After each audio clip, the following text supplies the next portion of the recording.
House of Representatives represents what's best of America, the boundless opportunity to do good. But let's be frank. The House is broken. We're not solving problems. We're adding to them. And I am not interested in laying blame. We are not settling scores.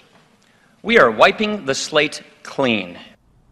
All right, ladies and gentlemen, of course, the new Speaker of the House, Congressman Paul Ryan. Joining us now is former Congressman Pete Hoekstra, former chairman of the House Intelligence Committee, and author of a great new book, very important book, Architects of Disaster, The Destruction of Libya. And Congressman, congratulations on the book. I understand it's topping a section of Amazon when it comes to your type of a book.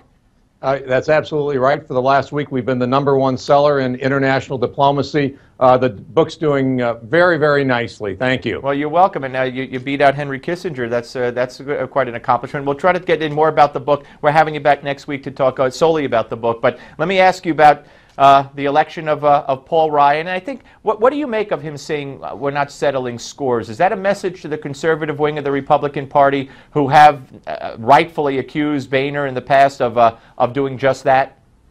I think he's talking to the right wing of his party. I think he's also talking to the Democrats. Paul is all about results. He's a results-oriented guy. He's a policy guy. I think he's going to be a good leader for the House to work through some very, very difficult issue. But I think he also is an aspirational speaker in that he can, from the Republican side, he can articulate the Republican vision and what we want to get done. I congratulate him. When I came to the Hill in 1993, and then in 1995, I met Paul Ryan for the first time. He was a staffer for then Congressman, first-term Congressman, Sam Brownback, an American success story. He is an American success story. There's no doubt about that. He was at one point putting signs up in Ohio for John Boehner, as the story goes. But you believe that that he will not sacrifice conservative principles in order to get the job done, or to get results, as you put it? I think he's going to be an effective leader for driving a conservative message. This guy is a conservative to the core, but he is a conservative that wants to get things done, recognizing that getting 75% of the conservative value and moving us in the right direction is a good thing, and we'll come back for the 25% that we didn't get the next round. All right, I want you to hear what the chairman of the RNC had to say after the debate last night. I was very disappointed in the moderators. I'm disappointed in CNBC. I thought maybe they would bring forward a pretty fair forum here tonight, but I think it was one gotcha question, one personal low blow after the other. It's almost like they tried to design a Rubik's Cube for every question to take the worst element, I think, of what moderators and what the media should bring to the table. And all I can tell you is that while I'm proud of our candidates for pretty much sticking together, I'm very disappointed in the moderators, and I'm very disappointed with CNBC. All right, he could say he's disappointed, and that's fair. However, it's also fair, as Ben Carson said in the previous segment, Congressman, to me, that the RNC should do a better job of screening the moderators. He can't be surprised that that Harwood especially would go off like that. I thought it was beautiful last night, Steve. The debaters absolutely demolished the panelists.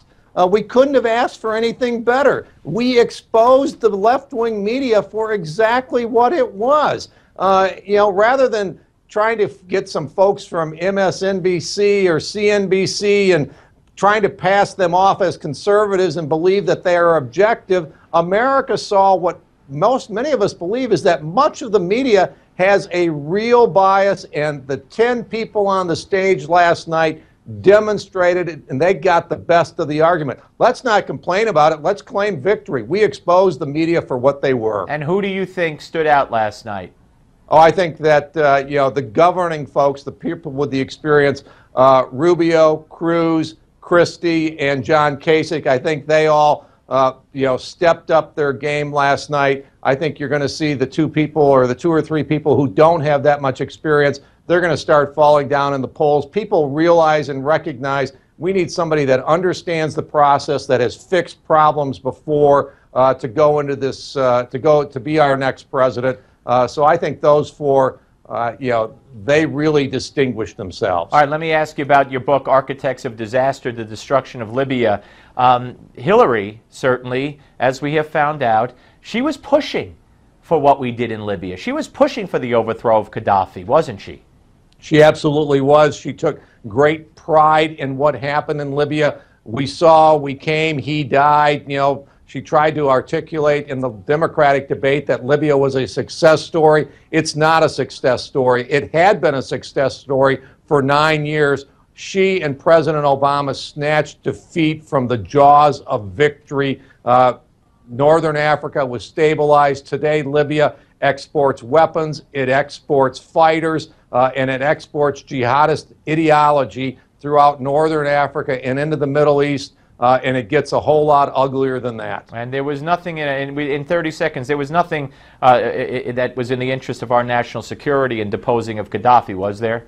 Absolutely not. This guy for 8-9 years did everything that we asked him to do, and she broke it. She broke it. All right, listen, Congressman, great to talk to you. We'll speak to you again next week. Thank you, my friend. Great, thank you. All right, folks, up next, the Malzberg panel. But first, tonight at 8 and 11 p.m. Eastern, Newsmax TV's J.D. Hayworth is joined by Jeb Bush, who gives his take on Hillary Clinton and the Democratic field overall. That's tonight at 8 and 11 p.m. Eastern, only on Newsmax Television.